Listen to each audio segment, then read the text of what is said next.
What's going on, y'all? Thanks for checking in the Khaliis Take. You know what to do. Hit that like, subscribe button. Also hit that notification bell just so you can get the newest and the bonus content first. But hey, let's just go ahead and jump right in. Looks like John Wall and the Clippers are ready to embrace the challenge. And what I mean by that is, here lately on Clutch Sports and a couple other sites, John Wall speaks about, playing against the Lakers. And when he speaks about that, he speaks on it in regards to saying that he knows who's on that side in regards to how much talent they have on that side, and he knows how much talent is on his side, which is the side with Kawhi Leonard and PG and himself, So the talent is there, the competition is there, and the battle of LA, can begin once again once the season starts, and that's the way he's embracing it. And I love the way that he eloquently put that and is embracing the moment, because he just wants to go out there and play high level basketball and have fun. And you can't, you can't be mad at that. You have to, embrace that yourself as a fan. You gotta love to hear stuff like that. You want to hear, somebody want to go out there and play good competition, and the battle of LA, make it exciting, make it live, once again, or whatever the case may be. You definitely want to hear those type of, rivalries and challenges and things like that. Definitely brings more ratings to the game and definitely brings more excitement to the game. And I love hearing John Wall, speak about that, and the article being put out about him, saying his quote about that, because like I said, last year,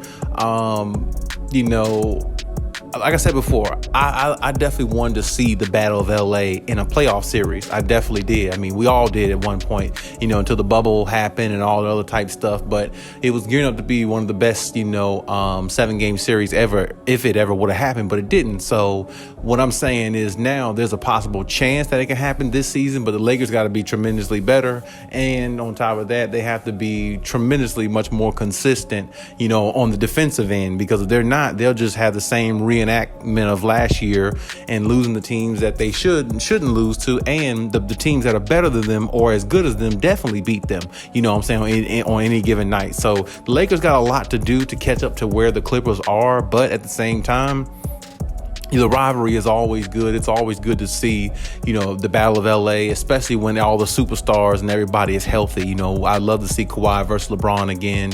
LeBron, PG, Wall versus AD, Russ, and LeBron. That'd be a great, Battle of LA type, situation there. I think they're going to play at least 2 to 3, 4 times in a season. So we get to see them a few times. And like I said, in a 7-game series would definitely be better. But, I definitely, like I said, understand where John Wall's coming from, because I definitely know that he wants to play at a high level. He wants to be that point guard for this team. He wants to be that anchor for this team if he could, and John Wall's going to have a lot of nights where he can, have big nights, where he might have 30 plus points. He's going to have a lot of those opportunities, especially with, Kawhi and PG on the floor, and, just some nights is just going to be his night, and that's just the way it is, and some nights going to be their nights, but collectively as a team, I think this team is very, very stout, very equipped for anything that can come their way. I thought Draymond Green, hit it on the head specifically when I said a couple videos ago about him saying the Clippers are their biggest challenge. And, looking at the Clippers on paper right now, I mean, you have to say that probably is their biggest challenge, because the way this team is built with the head coach, the superstar in Kawhi Leonard, you got PG, John Wall, Reggie Jackson, rest of the crew there.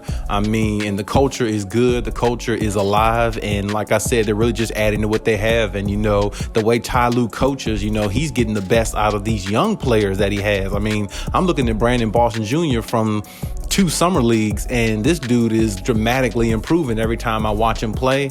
And he's starting to he's just starting to understand basketball from a different aspect. And this is what I always talk about: the intangibles, the little things, understand the little things about the game, the basics. Once you get those down packed, the sky's the limit for everything else if you continue to keep building and striving, towards what you want to be. You know what I'm saying? A superstar player or a star player, or, the best player you can be, and whatever you land up as, a great solid player, a really, great player, or, star player, whatever, it really, measures up once you go through that grind. And this is my point with Brandon Boston.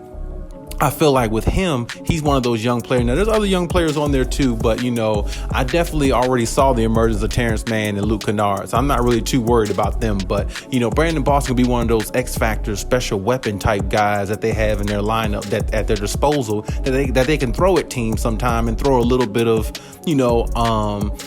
throw an obstacle in there, throw a little bit of trickery in there. And Ty Lue has that type of disposal with all his players, because you look at, like I said, Brandon Boston, Amir Coffey, he's another one. You look at him last year, had several games, over like 30 plus points. So, he has weapons at his disposal that he can use against other teams that other teams won't be equipped for. Because, like I said, with Kawhi and PG being out most of all last year, where Kawhi was, PG was out about half the season, it really gave the Clippers time to find themselves in regards to their whole team. Like, now Ty Lue knows what he has in every single position, because a lot of those guys played huge minutes in big games and big moments when there was no Kawhi and PG around last year. So when you look at the Clippers, the advantage, the upper hand that they have in that way, just because of the nucleus they have and the structure that they've built, and the blessing in disguise of Kawhi and PG,